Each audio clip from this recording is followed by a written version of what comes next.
નમસ્કાર વિદ્યાર્થી મિત્રો, ધોરણ 12માં આપણે નાણાકીય બજાર કાલે પૂરું કર્યું. આપણે એનું એક વખત રિવિઝન લઈ લઈએ.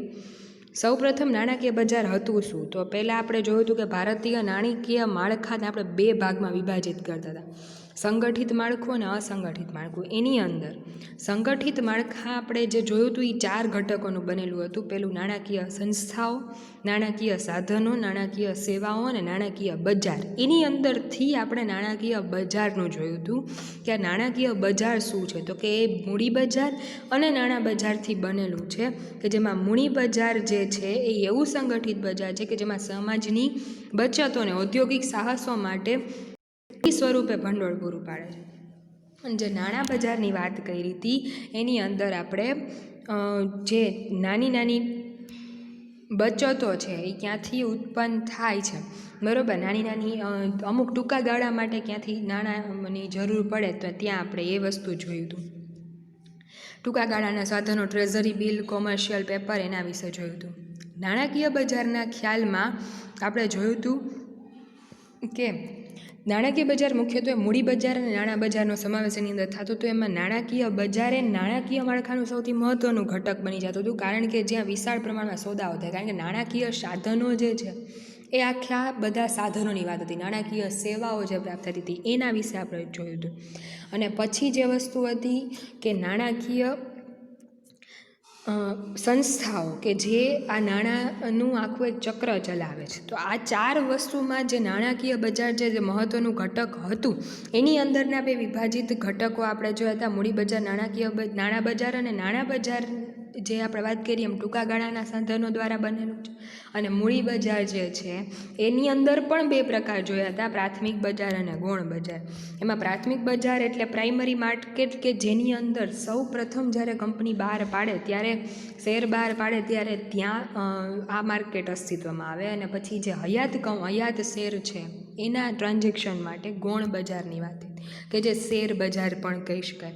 સૌપ્રથમ આપણે એમાં નાણાં બજાર વિશેનો ખ્યાલ જોયો તો એના અર્થ અને એ જોયું હતું કે ટૂંકા ગાળાના સાધનોનું બજાર છે કે જેમાં નાણાંની અવેજી ધરાવતી નાણાકીય અસ્કયામતો કે સાધનોનું બજાર, કે જે કોમર્શિયલ બિલ છે, ટ્રેઝરી બિલ છે. નાણાં બજારની વ્યાખ્યા જોવો તો એમાં નાણાકીય મિલકતો એવી ટૂંકા ગાળાની કે જેની ઊંચી તરલતા છે, જેનામાં એની સાથે નાણાંની નજીકની અવેજી ધરાવે છે, અને આવા વ્યવહારોનું બજાર એટલે કે નાણાં બજાર. એની લાક્ષણિકતાઓ જોઈ હતી કે 2 ભાગમાં વહેંચવામાં નાણાં બજારને પણ આવે છે, સંગઠિત અને અસંગઠિત. ટૂંકા ગાળાની મિલકતોનું બજાર છે એટલે મુદત એની 1 વર્ષ કે તેથી ઓછી હોય. નાણાં બજારમાં ભાગ લેનારાઓની સાખપાત્રતા મહત્ત્વની હોય છે. નાણાં બજાર એ કોઈ ચોક્કસ ભૌતિક સ્થળ નથી, પણ એવી વિવિધ સંસ્થાઓનું માળખું છે, જેમ કે રિઝર્વ બેંક ઓફ ઇન્ડિયા, વેપારી બેંકો, મ્યુચ્યુઅલ ફંડની સંસ્થાઓ, વીમા કંપનીઓ. અને એમાં એવા નાણાકીય સાધનોનું બજાર છે કે જે ટૂંકા ગાળામાં રોકડમાં રૂપાંતરિત થઈ જાય. એની અંદર પણ એવી શાખાઓ વિકસી છે, જેમ કે call money market, bond market, treasury bill market. મોટાભાગના નાણાકીય સાધનો દેવાના સાધનો છે, એટલે કે જે આપણે ચૂકવવા પડે, બરાબર, કોઈ પાસેથી ઉછીના લીધા હોય એવા. અન્ય નાણાકીય સાધનોની સરખામણીમાં વધુ સલામત હોવાથી જોખમનું તત્વ એમાં ઓછું છે, કારણ કે ટૂંકા ગાળાનું છે અને સલામતી ઝાઝી છે. આની નાણાં બજારની સફળતા અને કામગીરીનો આધાર બેન્કિંગ પદ્ધતિ અને નાણાકીય સંસ્થાઓની કામગીરી ઉપર રહેલો છે, એ તમે જોઈ શકો. પછી આપણે એની અંદર સંગઠિત નાણાં બજાર અને અસંગઠિત નાણાં બજાર એટલે એવું સંગઠિત બજાર કે જેની અંદર રિઝર્વ બેંક ઓફ ઇન્ડિયા, વેપારી બેંકો, મ્યુચ્યુઅલ ફંડો વગેરેનું બનેલું છે, અને એ ટ્રેઝરી બિલના, certificate of deposit, call money, આવા બધા સાધનોનો એની અંદર સમાવેશ થાય છે. આ હતું સંગઠિત નાણાં બજાર. અને બીજું અસંગઠિત નાણાં બજાર કે જેની અંદર આવા દેશી બેન્કરો છે, નાણાં ધીરનાર એવા સ્ટોક છે, સાહુકાર છે, કે જે છૂટાછવાયા આવી રીતે અસંગઠિત રીતે ફેલાયેલા છે, કે જે શહેરી વિસ્તારમાં તમને ઓછા જોવા મળશે, ગ્રામ્ય વિસ્તારમાં આ વધુ જોવા મળશે, પણ હવે તો શહેરમાં પણ જોવા મળે. આ જે ફેલાયેલા આવા જે છે કે જે ધિરાણ પૂરું પાડે છે નાના મોટા આવા વ્યક્તિઓ, એ અસંગઠિત નાણાં બજારમાં આવતા હતા. નાણાં બજારના સાધનોમાં ટ્રેઝરી બિલ જોયું હતું કે ટૂંકા ગાળા માટેનું સાધન છે અને એની પરિપક્વતા હોય. કોણ બહાર પાડે છે? તો કે રિઝર્વ બેંક ઓફ ઇન્ડિયા. અને ટ્રેઝરી બિલ નાણાં બજાર માટે મહત્ત્વનું ઘટક છે કે જેના દ્વારા ઉછીના નાણાં ટૂંકા ગાળા માટે મેળવી શકાય, જેની પરિપક્વતા કાં તો 91 દિવસ, 182 દિવસ, 364 દિવસ જેવી હોય અને રોકડની તરલતાનો ગુણ ધરાવે છે. એનું એવી રીતે બહાર પાડવામાં આવે છે, વટાવથી બહાર પાડવામાં આવે છે અને ચૂકવવાય મૂળ કિંમતથી છે. એટલે વચ્ચેનો જે માર્જિન છે, વચ્ચેનો જે ગાળો છે, એ જે તે રોકાણકાર માટે એનું વળતર બની જશે. અને ટી બિલ્સ પણ કહેવાય છે. કોમર્શિયલ પેપર કે જે 1980માં વિશ્વ સ્તરે કોમર્શિયલ પેપર ઘણા લોકપ્રિય બન્યા કે જે આપણે ઇન્ડિયામાં રિઝર્વ બેંક ઓફ ઇન્ડિયાએ 1990 જાન્યુઆરી 1990માં કોમર્શિયલ પેપર બહાર પાડ્યા હતા. સૌપ્રથમ આ યાદ રાખવું, એક વચન ચિઠ્ઠી જેવો દસ્તાવેજ છે, બિન સલામત છે કે હસ્તાંતરણીય છે, એટલે ફેરબદલીના પાત્ર છે. એમાં કોઈ હું તમને આપી દઉં એટલે એ તમારો થઈ જાય, બરાબર. કંપનીઓ અને નાણાકીય સંસ્થાઓ ઓછામાં ઓછા 7 દિવસ અને વધુમાં વધુ 1 વર્ષની મુદત માટે આ વસ્તુ બહાર પાડતા હોય છે અને રિઝર્વ બેંક ઓફ ઇન્ડિયા દ્વારા એનું નિયંત્રણ થાય છે. 5 લાખ અને તેના ગુણાંકમાં જ વટાવથી બહાર પાડવામાં આવતા હોય છે અને ફાઇનાન્સ પેપર, ઇન્ડસ્ટ્રીયલ પેપર અને કોર્પોરેટ પેપરના નામે પણ ઓળખવામાં આવે છે. આ વસ્તુ યાદ રાખી લેવી કે ને બીજા કયા નામથી ઓળખવામાં. થાપણનું પ્રમાણપત્ર એ પણ બિનસલામત હસ્તાંતરણીય ટૂંકા ગાળા માટેનું સાધન છે અને આ કોઈ ફિક્સ ડિપોઝિટ નથી, પરંતુ બેંકમાં જે આવી વેપારી બેંકો કે નાણાકીય સંસ્થાઓ આ બહાર પાડતી હોય છે, 1 લાખ ઓછામાં ઓછી એની કિંમત હોય છે, બરાબર. બાંધી મુદતની થાપણની રસીદ છે ને હસ્તાંતરણ નથી હોતી, પરંતુ આ હસ્તાંતરણીય હોય છે. કોઈ થાપણનું એક પ્રમાણપત્ર છે, certificate of deposit. Commercial bill જોયા હતા કે જે આ વિનિમય પત્ર છે, હુંડી છે, આંતરરાષ્ટ્રીય બિલ, આંતરદેશીય બિલ છે, માંગણી બિલ છે, વિદેશી બિલ છે. આ બધા જે હોય એની સામાન્ય રીતે એની મુદત 30, 60 અને 90 દિવસની હોય. આવા જે બિલ જે હોય એ કોમર્શિયલ બિલ કહેવાય.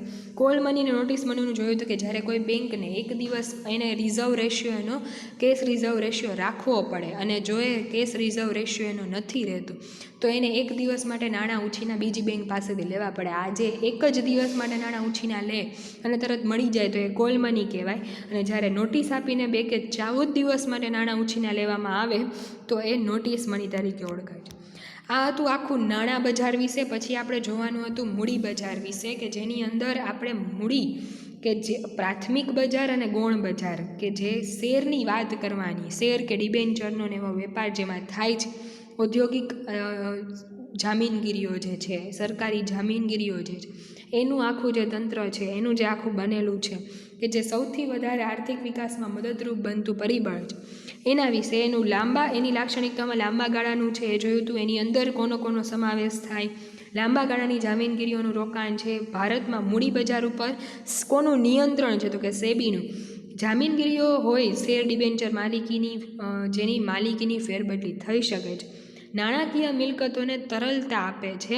એ 2 ભાગમાં વહેંચાયેલું છે, પ્રાથમિક બજાર અને પ્રાથમિક મૂડી બજાર. એટલે એવું બજાર કે જેની અંદર નવો ઇસ્યુ આવે છે, તે કંપની જ્યારે શેર પહેલી વખત બહાર પાડે છે, જ્યારે ધંધાનું સ્થાપના કરતી હોય ત્યારે જે શેર બહાર પાડે છે, તો વિજ્ઞાપન પત્ર બહાર પાડીને એમાં પ્રાથમિક મૂડી બજારમાં મૂકવામાં આવે તો આ પ્રાથમિક મૂડી બજાર થાય છે. નવી જામીનગીરીઓ બહાર પાડવાનું બજાર છે, એમાં જામીનગીરી નવી જે છે એનું વેચાણ થાય છે ને રોકાણકારો ખરીદે.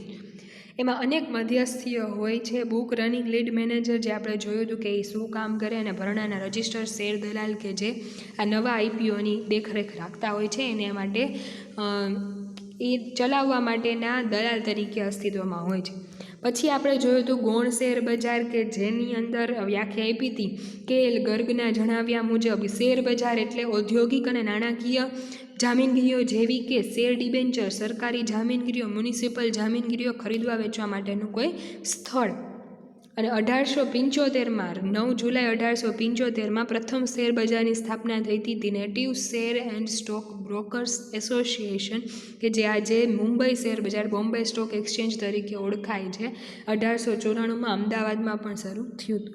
આ યાદ રાખશું. પછી લાક્ષણિકતાઓ કે નોંધાયેલી કોઈ કોર્પોરેટ સંસ્થા છે, સરકારની મંજૂરી અંતર્ગત એ મેળવવી પડે છે. એને 1956ના જામીનગીરી કરાર ધારા અનુસાર શેર બજારોને કેન્દ્ર સરકારની મંજૂરી મેળવવી પડે છે. સંગઠિત બજાર છે, હયાત કે વર્તમાન નોંધાયેલી જામીનગીરીઓના સોદા માટેનું સંગઠિત બજાર છે.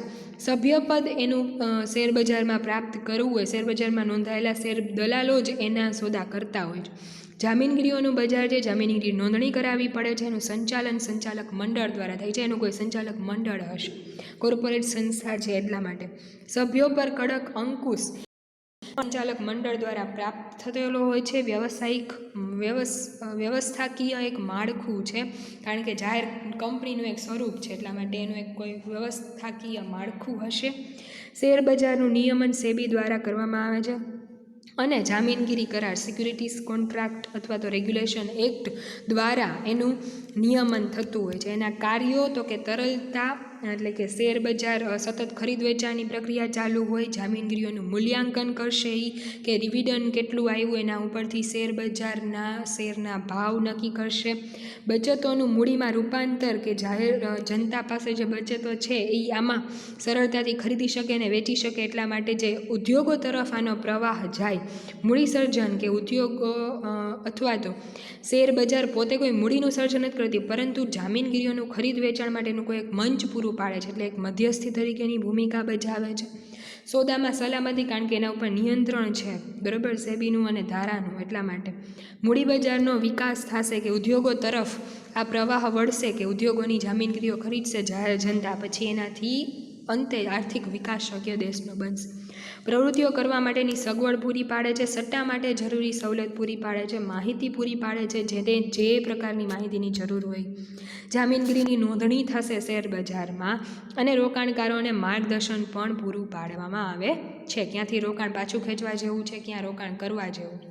એના પછી આની માટેનો એક કોન્સેપ્ટ જોયો તો ડીમેટ ખાતું, કે જે ઇલેક્ટ્રોનિક સ્વરૂપમાં જે સર્ટિફિકેટ હતા એની વડે ઇલેક્ટ્રોનિક સ્વરૂપમાં જે શેર ડિબેન્ચરને બધી જામીનગીરીઓનું ડીમટીરિયલાઇઝેશન કરીને કોઈ એક ઇલેક્ટ્રોનિક ડેટામાં રૂપાંતર કરવામાં આવે તો ડિપોઝિટરી ધારા 1996 પ્રમાણે આ ડીમટીરિયલાઇઝ્ડ સ્વરૂપે જામીનગીરીઓ ધારણ કરવાનો જે વિકલ્પ મળે છે, એનાથી એના જે ડિપોઝિટરી પાર્ટિસિપન્ટ્સ છે કે જે એના પ્રતિનિધિ કે એજન્ટ કહેવાય, બરાબર, એ આ ડીમેટ ખાતું ખોલાવવા માટેની એની પાસે આ ભરતી ડીમેટ ખાતું ખોલાવવા માટેનું ફોર્મ ભરવું પડે છે. અને ડિપોઝિટરી પાર્ટિસિપન્ટ્સ ડિપોઝિટરી ધારા અન્વયે આપણું ઇલેક્ટ્રોનિક ડેટામાં આપણું રૂપાંતરણ કરતા હોય છે, એના ઉપર નિયંત્રણ રાખતા હોય છે.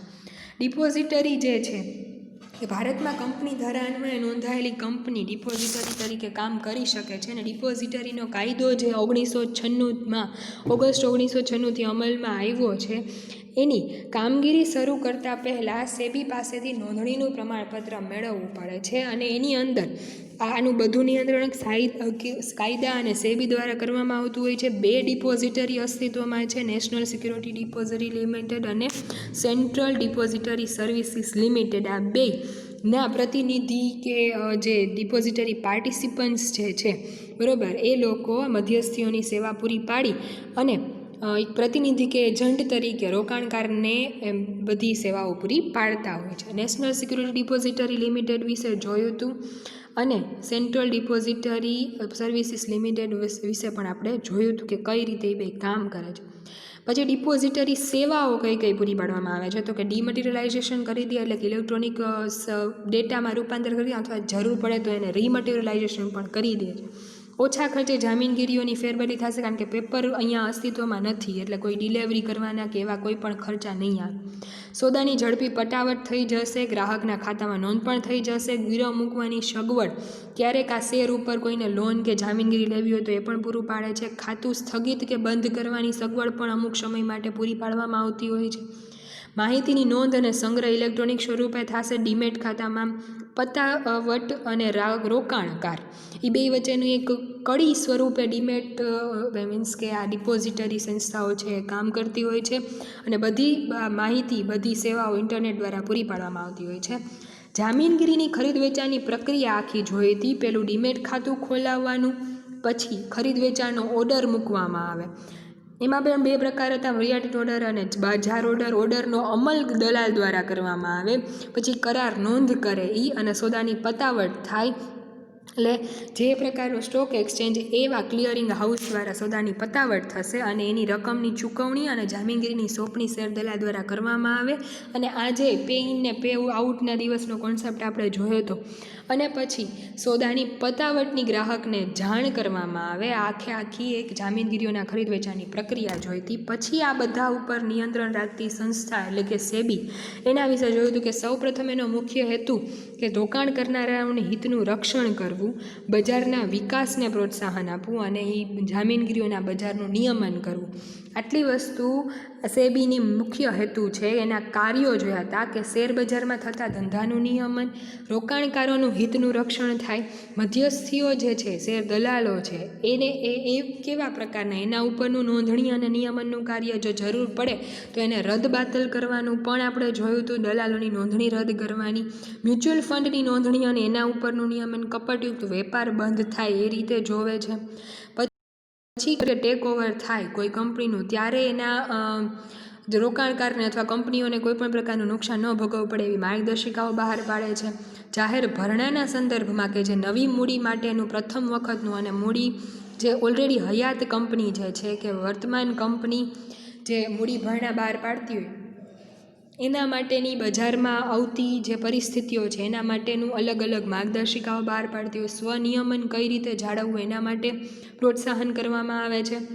શેર બજારની કાર્યક્ષમ બજાર તરીકે જાળવણી કઈ રીતે કરી શકાય એના માટેનું એ ખૂબ જ ધ્યાન રાખતી હોય છે. અને ચોપડાઓની તપાસ જરૂર પડે તો કંપનીની, ડિપોઝિટરી પાર્ટિસિપન્ટ્સની, લાભાર્થીના વગેરેના ચોપડાઓની જરૂર જણાય તો તપાસ કરતી હોય છે.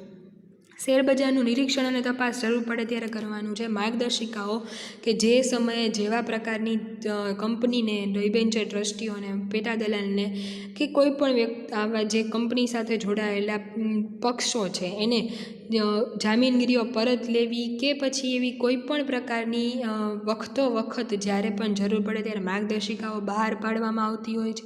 વાર્ષિક અને સામયિક અહેવાલો કંપની ને બહાર પડાવી અને સેબી ચેક કરતી હોય છે. એના પત્રકો અને અહેવાલ મેળવીને એના ઉપર નિરીક્ષણ રાખતી હોય છે. અને આ બધું કાર્ય વ્યવસ્થિત રીતે થાય એના માટે સંશોધનનું કાર્ય પણ સેબી દ્વારા કરવામાં આવતું હોય છે. તો આપણે આખું આ પ્રકરણમાં શીખા નાણાકીય બજારનો ખ્યાલ, મૂડી બજારનો ખ્યાલ, એની અંદર કોનો સમાવેશ થાય, લાક્ષણિકતાઓ, પછી આપણે મેઇન ડીમેટ ખાતું અને ડિપોઝિટરી વિશે જોયું, જામીનગીરીની ખરીદ વેચાણની પ્રક્રિયા કેવી હોય અને છેલ્લે સેબી. આટલી વસ્તુ આપણે જોઈ.